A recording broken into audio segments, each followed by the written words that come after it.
Gracias por Hola, venir. Esta es nuestra última sesión de seminarios. Hoy nos toca tres grupos. Eh, yo pensaba que hiciéramos dos seminarios seguidos y paramos unos 5 minutitos para el café. Y si no, seguimos de largo. El primer seminario de hoy, a cargo de Flavia Almonacid, la biología del conocer y sus consecuencias en el operar terapéutico. ¿No? Adelante. perfecto. Ya voy a compartir pantalla. Sí, sí. Y acá.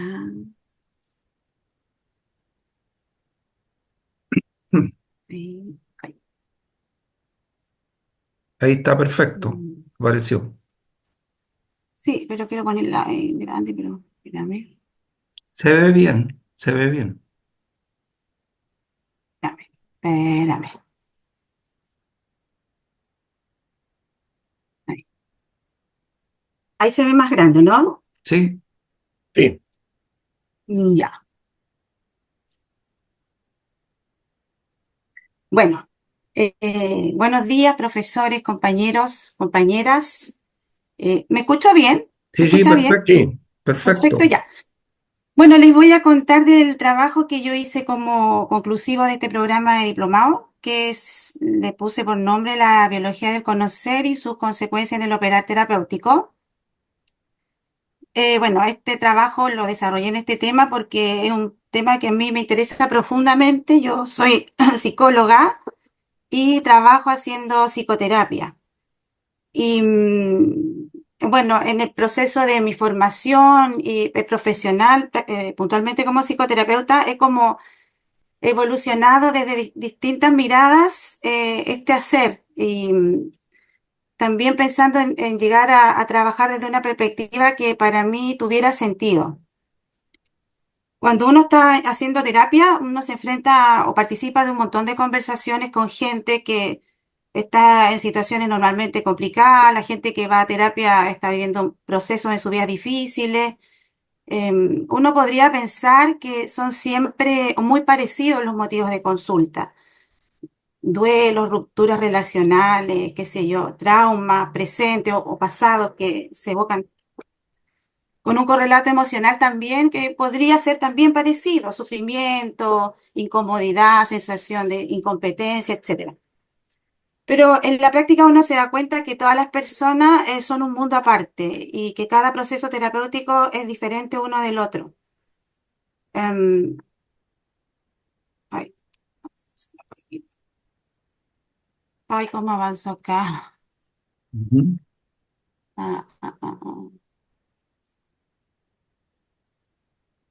Si quieres, sáquelo de la pantalla completa. Ahí, ahí Ya, sí, ahí ahí, sí. ahí avanza. Entonces, bueno, lo que a mí me sucede cuando yo estoy trabajando haciendo terapias con las personas que estoy, siempre me pregunto, o estoy pensando en esta pregunta en mi cabeza: ¿por qué a las personas les pasa esto que les está pasando? ¿Por qué las personas hacen lo que hacen? Ese es como mi cuestionamiento permanente, que tiene que ver también con la idea de llegar a comprender a cada persona en su proceso particular. Y por supuesto con la idea de poder ayudar y acompañarlos en un proceso que para ellos es un proceso difícil. Entonces, con el afán de lograr salir juntos con ellos adelante, siempre tengo estas preguntas en mi cabeza. Bueno, quiero plantear como dos caminos posibles, entendiendo como el camino de la psicoterapia tradicional y el camino que yo veo como el posible, que es a partir de los aportes que nos da la biología del conocer. En mi proceso laboral, de reflexivo, en que he ido evolucionando en estos conocimientos, en esta forma de hacer terapia, yo diría que la psicología, bueno, se ha desarrollado a partir de diferentes enfoques o corrientes psicológicas. Está en lo que se conoce como los enfoques fundamentales, que tienen que ver con el psicoanálisis, el conductismo, el cognitivismo, los enfoques sistémicos, y todos ellos tienen un correlato de un operar terapéutico. Y si bien estos enfoques difieren, o sea, porque ponen énfasis en diferentes aspectos de la experiencia humana, y por lo tanto operar terapéutico también es distinto desde lo conductual, desde los trastornos intrapsíquicos, etcétera, la experiencia humana. Yo diría que a la base de este ejercicio terapéutico siempre encontramos algunos rasgos muy similares a los que se comparten en el modelo médico. Y esto yo diría que no es extraño porque la psicología como disciplina se desarrolla en el área de las disciplinas del área de la salud. Nosotros como profesionales compartimos espacio con neurólogos, con psiquiatras. Entonces es como un suceder natural que se vayan instalando estas formas en el operar, independientes de los enfoques terapéuticos. Y estas formas, además, suceden de una manera más o menos evidente. En algunos es más evidente en algunos enfoques que en otros, pero para entrar un poquito en estos detalles, podría decir que desde la perspectiva, por ejemplo, de los participantes en una conversación terapéutica, tenemos a un terapeuta que es activo, que se entiende como un experto, que sabe lo que le pasa al paciente, que como lo dice la palabra, es un sujeto pasivo, que acude a buscar terapia para que el terapeuta le diga lo que tiene que hacer o le diga qué es lo que tiene y le sugiera caminos a seguir, un diagnóstico, etcétera. Desde esta perspectiva se instala una orientación en la conversación que tiene que ver con una conversación de recopilar información por parte del terapeuta. Lo que hace el terapeuta cuando está instalado en este modo de conversar es recoger información porque en su cabeza está haciendo hipótesis diagnóstica, contrastando la información que le entrega el paciente para finalmente eh, realizar un cuadro clínico o un diagnóstico que le permita darle al paciente la información que quiere tener. Y también siempre pensando desde una perspectiva de una patología. Esta persona tiene algo malo, está enfermo, etcétera. Para llegar a los criterios diagnósticos, los terapeutas y los psicólogos nos servimos de la tecnología de la psicología, que podríamos entenderla como las baterías psicométricas, los inventarios, cuestionarios de personalidad, también los súper conocidos manuales diagnósticos que se usan en el área de la salud, que son los DSM o los CIE, que en el fondo son clasificaciones de enfermedades mentales, es decir, a partir de los comportamientos, de los pensamientos, de las frecuencias, de las intensidades, se configuran cuadros clínicos. Y bueno, la tarea del terapeuta en este modelo es básicamente decirle a la persona si es que es una enfermedad o si no sé, su proceso es un proceso de inmadurez, que tiene que llegar a un tope de realización personal, etcétera. Siempre visto como de afuera. Porque la idea justamente es realizar una generalización en términos de que cuando la persona es diagnosticada con algún cuadro clínico, como por ejemplo un trastorno por déficit atencional o una depresión, eh, cae dentro de alguna de estas categorías, lo que sucede es que empezamos a hablar de esta categoría o desde esta categoría, como que la persona que consulta con su historia y todo, con la persona que es, queda en segundo lugar y el proceso se centra en la categorización en la cual está la persona. La idea justamente es tener una mirada lo más objetiva posible respecto de lo que a esta persona le está sucediendo. Otro elemento que está típico de esta forma de conversar es la neutralidad terapéutica como una cualidad esperable del terapeuta. Cuando estamos instalados desde esta perspectiva, lo ideal es que el terapeuta se mantenga completamente aséptico, es decir, que participe de la conversación desde una perspectiva completamente profesional y que todos sus prejuicios, sus historias, la persona que es, ojalá quede lo más distanciada posible de esta conversación. Y esto también, bueno, con el objetivo de que mientras más sea así la neutralidad, es más beneficioso para el proceso terapéutico. Estos son algunos puntos que yo recogí como a grandes rasgos para describir un camino posible respecto de la conversación en terapia. Bueno, voy a hablar brevemente sobre la biología del conocer y por qué me parece interesante dar cuenta de estos elementos. los elementos que nos aporta la biología del conocer nos permite ampliar el entendimiento o la forma de conversar en el espacio terapéutico. Y desde mi punto de vista es una ampliación del conocimiento que parte desde el principio, porque los psicólogos, entre tanta transmisión de ideas y teorías sobre teorías, de repente nos olvidamos que nosotros trabajamos con seres humanos, somos seres humanos trabajando con seres humanos. Y lo que me encanta de la biología del conocer es que justamente parte desde ese principio, es decir, bueno, si somos seres vivos, seres humanos, bueno, ¿cómo opera un ser vivo? ¿Cómo opera un ser humano? Y desde esta perspectiva entrega un montón de elementos súper útiles y interesantes que se pueden extrapolar a la conversación terapéutica.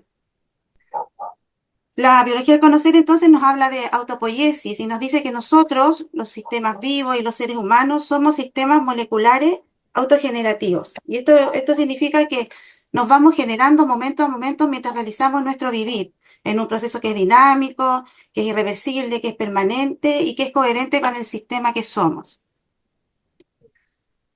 También la biología del conocer nos habla del determinismo estructural y de un sistema nervioso que funciona en clausura operacional. Cuando los organismos vivos se relacionan con su entorno, no se relacionan de cualquier manera. Operan en dominios de existencia que son disjuntos, porque si bien el entorno puede influir en el organismo, perturbarlo, no determina la actividad que ese organismo, ese sistema nervioso va a realizar en el sistema. Y a eso se refiere también con la clausura operacional, es decir, que el funcionamiento o la actividad que sucede, si bien es perturbada por el entorno, no está determinada por el entorno. ¿Ya? Esto sucede en un flujo constante de acción-percepción en coherencia con la estructura del sistema. También la biología del conocer nos habla del acoplamiento estructural y también entendida en el contexto de la relación del organismo, del ser vivo, del ser humano con el medio, es que los seres humanos no vivimos suspendidos en un espacio en blanco. Los seres humanos estamos insertos en un medio que nos acoge y que nos configura y al cual nosotros configuramos momento a momento también de una manera dinámica y recursiva, en un flujo constante, ¿no es cierto? Em, la biología del conocer también nos aporta el concepto del lenguaje desde una perspectiva interaccional, en términos que reconoce el lenguaje como la coordinación de acción. Y desde esta posición, el lenguaje sucede en la interacción con otros. Los seres vivos sociales, como los seres humanos, por ejemplo, vivimos en coordinaciones de acción. Consensuada, decía Maturana, aprendida, decía, nos enseñó Esteban. Pero estamos en permanente coordinación con otros. Y esto es importante recalcarlo porque desde esta perspectiva el lenguaje no es un componente constitutivo de los seres humanos, sino que surge en la interacción con otros. Y también nos va configurando en esta contogenia con los otros individuos con los cuales compartimos, hacemos, pensamos. Finalmente, un punto bien interesante de la biología del conocer es esto de explicar o hacerse cargo de la operación de observar, del observador. La biología del conocer nos enseña que el observador es siempre un Homo sapiens, un ser humano, y que el observar y la operación de observar ocurren en el lenguaje. Y esto, dado que la observación o la distinción en un medio la realiza un observador, eh, esta observación siempre está determinada, por decirlo de alguna manera, por la estructura biológica, la naturaleza de quien observa. Por lo tanto, desde esta mirada es difícil o no se puede hablar de una realidad externa, porque la realidad la construimos nosotros momento a momento cada vez que hacemos una distinción. Y esa distinción la hacemos desde nuestra estructura biológica particular que tenemos como seres vivos. Todo lo dicho es dicho por alguien, dice Maturana, y si existiera una realidad fuera de nosotros, nada podríamos decir de ella porque no tendremos acceso, dado nuestra condición particular estructural que tenemos.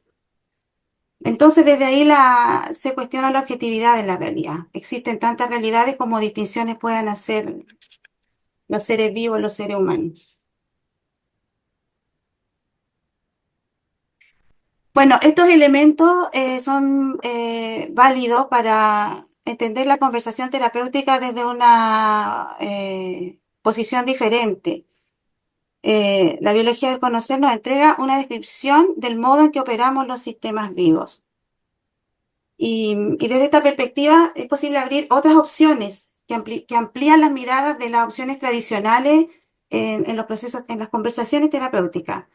Si nosotros, por ejemplo, entendemos que no existe una realidad objetiva, que la realidad tiene que ver con consensos sociales que se construyen permanentemente en el hacer con las otras personas, que significan cosas también, porque el hacer tiene que ver nos coloca también, y desde nuestra estructura, desde un correlato emocional, que es fisiológico y que le da sentido o significado a la experiencia que nosotros vivimos. Pero bueno, en la imposibilidad de conocer o de decir esta realidad es verdadera, se empiezan a agrietar un poco los conceptos que están instalados en las conversaciones de las terapias tradicionales, como por ejemplo pensar en un terapeuta activo que tiene la verdad, que sabe lo que le pasa al paciente, que bueno, bajo los modelos que se orientan en estos conceptos de la biología del conocer, los modelos terapéuticos, ya no se habla de paciente, se habla de consultante,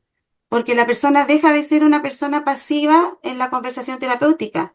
La conversación terapéutica se constituye en un espacio de construcción de nuevos significados.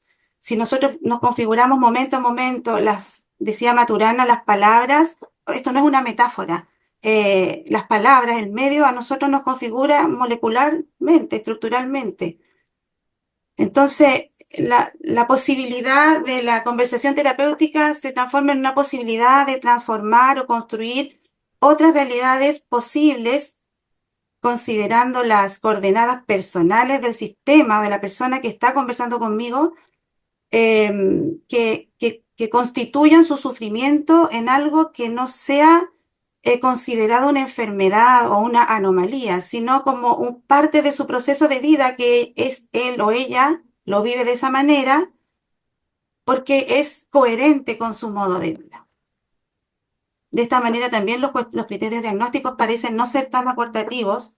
En mi experiencia personal, cuando las personas asisten a la consulta y relatan un episodio que incluso ellos mismos ya vienen con un criterio, con un diagnóstico, yo soy así o yo tengo esto, cuando conversamos desde otra perspectiva, cómo se instala esa forma de operar, de pensar en tu vida, en tu historia, qué resuelves con eso, qué conservas con eso, y le sacamos el correlato, la etiqueta de enfermedad, invariablemente la persona se alivia. Muchas veces las narrativas que vamos construyendo nosotros mismos como estos objetos, existen categorías y formas de ser aceptadas y no aceptadas, y eso también se constituye para las personas como un tremendo dolor cuando no calzan en esa categoría. Y, y bueno, y también muchas veces el sufrimiento que tiene que ver con eso, con sentirse que no calzan, con sentirse que están locas, con sentirse que están enfermas. Por eso que es súper importante en esta nueva forma de conversar, poner atención a la cosmovisión del consultante. Es importante la persona que viene a conversar con uno, que es un mundo que viene a la consulta. Es los significados, las palabras que dicen, que no tienen que ver, no son generalizables. La persona se refiere a las cosas desde sus propias coordenadas. Y por otro lado, también ¿cómo se llama? La cosmovisión del terapeuta es un elemento que puede ser utilizable e interesante también en la terapia. Estoy pensando como en relación a la neutralidad tan apetecida. Muchas veces en las conversaciones terapéuticas y algunos modelos lo proponen abiertamente, eh, que el terapeuta deje ver su propia experiencia de lo que le sucede en la conversación o de su propia vida, es un aporte en la conversación terapéutica y en el cambio que uno quiere finalmente generar con el paciente o con el consultante. Como yo les decía, hemos construido una malla, una red de narrativas que van adquiriendo cierto sentido o cierta aceptación con el correr del tiempo. Es súper importante considerar la historia, los momentos de vida y los modos de vida de las personas cuando esa persona acude a la terapia. Em, bueno, pensando en los momentos de vida o en los momentos históricos, para un joven, adolescente, 17 años, la forma de amar, la forma de ser hombre o mujer, es muy distinta a la forma de amar, a las expresiones de pareja que podían tener nosotros, incluso otras generaciones. Estas narrativas son dinámicas y van cambiando, y las personas se van situando en contextos históricos, y por lo tanto las narrativas también cambian día a día con los tiempos. Y es importante tener esas consideraciones en los significados que las personas dan a su relato. Bueno, también el tema del lenguaje es un tema súper importante, lo hablamos en la clase de Jorge. Le dimos harta vuelta al tema de los signos y los significados. Eh, los signos pueden ser los mismos, pero los significados van cambiando. Y eso cambia en las personas, por las edades, por sus relaciones familiares, el lugar donde vive, a qué se dedica, etcétera, etcétera, etcétera. Entonces, el lenguaje es muy importante. Y además porque el lenguaje remite a acciones, como nos dice Esteban. Entonces, cuando una persona dice algo, lo dice de una manera, está haciendo alusión a una experiencia. Y es importante conocer a qué experiencia se está refiriendo. Para todos nosotros constituyen diferentes experiencias las palabras. Si yo digo mamá, familia, Navidad, cualquier objeto, tiene un correlato emocional distinto porque remiten a experiencias, a acciones diferentes. Es importante en las conversaciones terapéuticas desde esta mirada construir ese escenario, con quién, dónde, cuándo, de manera de poder entender qué significa para esa persona en particular aquello que está diciendo. Bueno, como consecuencia en el esperar terapéutico que ya he mencionado varios, como les decía, el tema del lenguaje, el signo, el significado, por qué la persona escoge decir las cosas de una determinada manera, usar determinadas palabras o usar determinadas expresiones y no otras. ¿Qué significa eso para la persona? ¿Sí? Por otro lado, la actitud del terapeuta también cambia en términos de que la actitud es justamente llegar a entender el mundo que esa persona trae a la consulta. Y en ese sentido, la exploración, la pregunta desde la curiosidad legítima, no suponer, como yo les decía, las palabras significan cosas distintas para mí como terapeuta o como para la persona que está enfrente mío contándome un relato. Si, si yo supongo que sus palabras significan lo mismo para mí, yo no lo estoy escuchando, yo no estoy explorando, no estoy tratando de entender su mundo. Cuando un terapeuta de un modo tradicional se acerca a la persona para recabar información, no está explorando el significado de la persona, de lo que le está diciendo, sino que está sumando información para llegar a una hipótesis diagnóstica, que además es desde su interés personal, que desde el genuino interés de saber por la persona y qué me quiere decir. Otro cambio importante es las herramientas como tecnología del psicólogo, no sé cómo decirlo, pero en este contexto la pregunta es la herramienta. Los test, la psicometría, los inventarios, los cuestionarios de personalidad apuntan a conocer a una persona de manera estandarizada. En cambio, la pregunta va directo a la exploración y a entender los significados desde las coordenadas que las personas tienen. Em, es importante entender desde dónde la persona dice lo que dice, desde qué imagen que tiene en su cabeza. Bueno, finalmente, y como yo creo que está un poquito dicho también a través de todo lo que he explicado, la escucha activa. La escucha atenta significa entender o tratar de entender la lógica que la persona está haciendo en el relato que está contándonos. Se trata justamente lo que explicaba antes, no de estar contrastando una hipótesis personal respecto de lo que a la persona le pasa, sino estar realmente armándome la hipótesis o lo que la persona tiene en su cabeza o en su pensamiento, en su cuerpo, en su experiencia respecto de lo que le pasa. Esto que estoy mencionando pueden ser cosas así como muy puntuales, pero en la práctica eh, son derivas de conversaciones completamente diferentes. Bueno, finalmente, como consideraciones finales,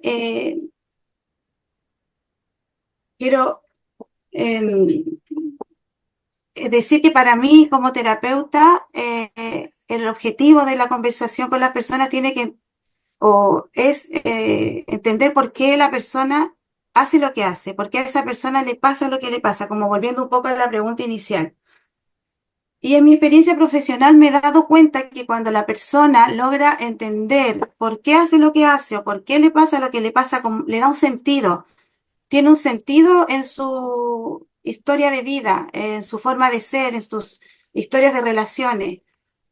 Y, y eso yo he visto que funciona al menos para bajar o disminuir la angustia con la que la persona puede partir un proceso terapéutico, el sufrimiento. Disminuyen cuando la persona le da un sentido a lo que le pasa y a la vez que le permite como la elaboración de otras formas creativas de poder ir a enfrentar su vida y pasar por estos momentos eh, como una luz al final del túnel. Quiero decir también que eh, considero que lo que le pasa a la persona es consecuente con su modo de vida y por eso es como sustancial que nosotros nos involucremos en eso, en su modo de vida, entender su experiencia como legítima, no como algo anormal o no aceptado o enfermo. Siento que cuando nosotros escuchamos y entendemos a la persona, en el fondo es un acto de respeto hacia lo que la persona le está pasando. Bueno, y finalmente quisiera decir que, y un poco está expresado en esta presentación, que la forma en que nosotros, cómo pensamos, desde dónde decimos lo que decimos, nuestras creencias, no son algo que suceden de manera abstracta en nuestra vida, se plasman en nuestro hacer, en cómo operamos. Y entonces yo creo que es interesante, importante, una invitación, una buena invitación, es reflexionar sobre cómo, cuáles son nuestras creencias, cómo lo que nosotros hacemos o pensamos o creemos influye en nuestro hacer.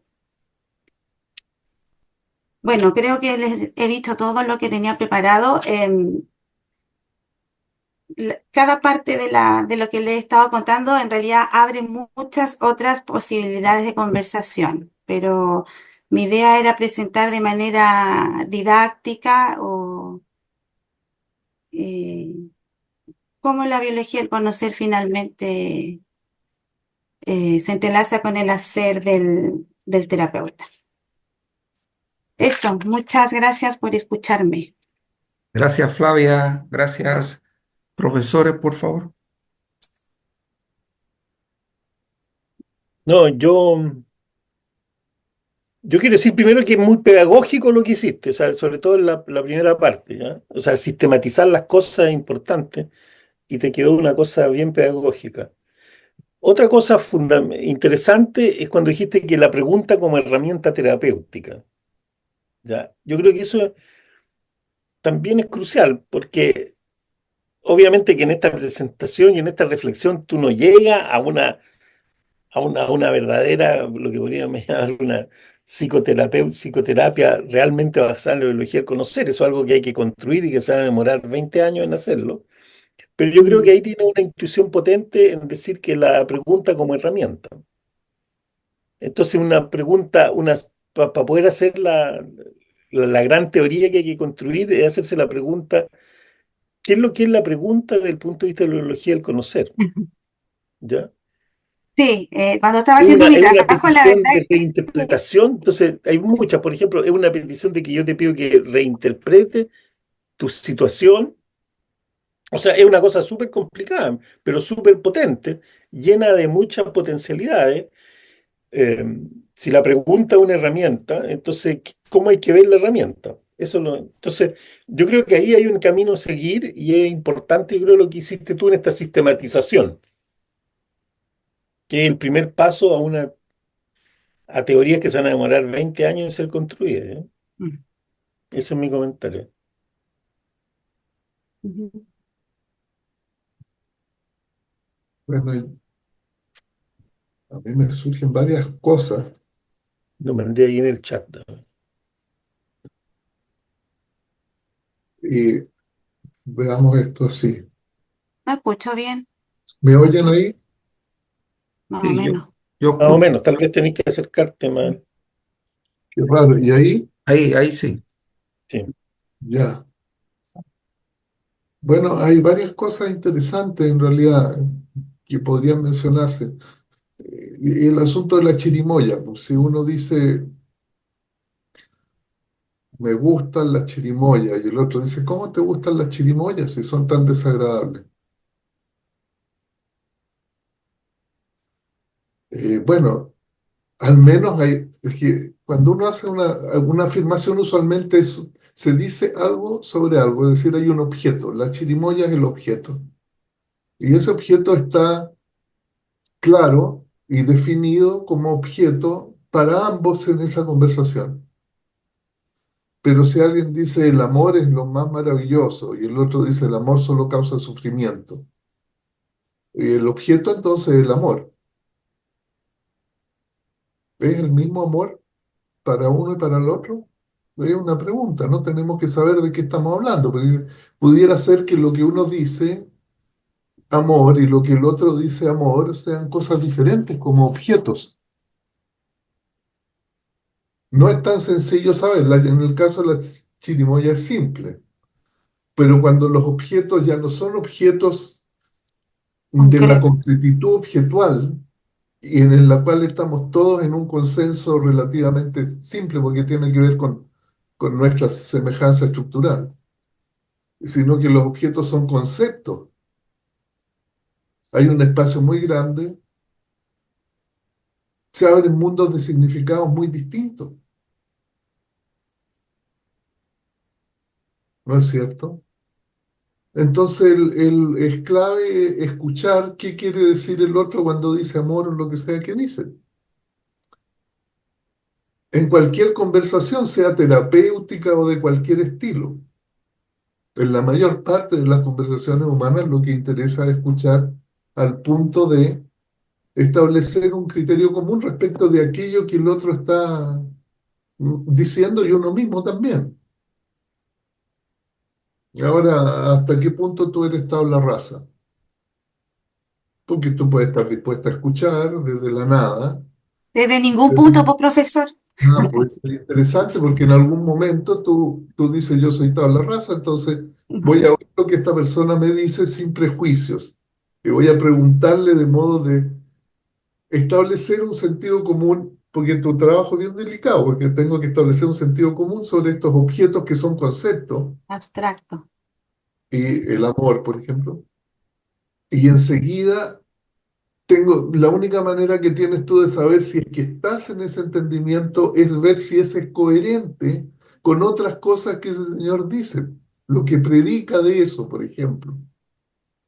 No tiene otra manera de saber si, ahora entiendo lo que quiere decir por amor esta persona o por sufrir.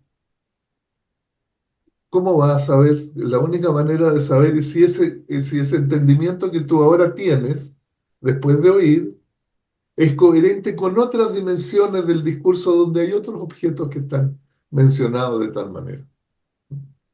Yo creo, Y profesor, que estos objetos se instalan en interacciones.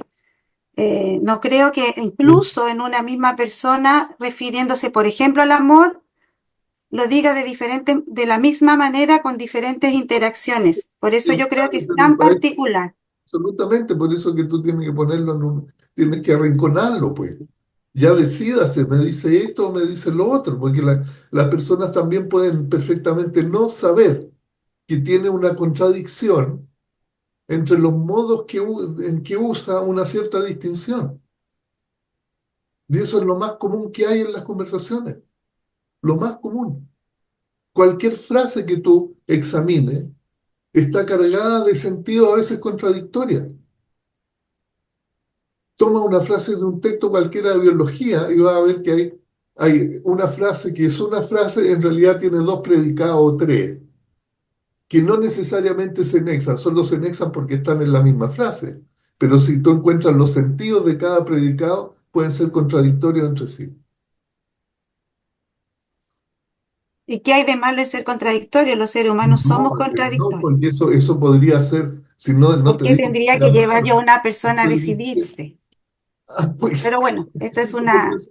porque el Señor puede ser que eso sea lo que le molesta.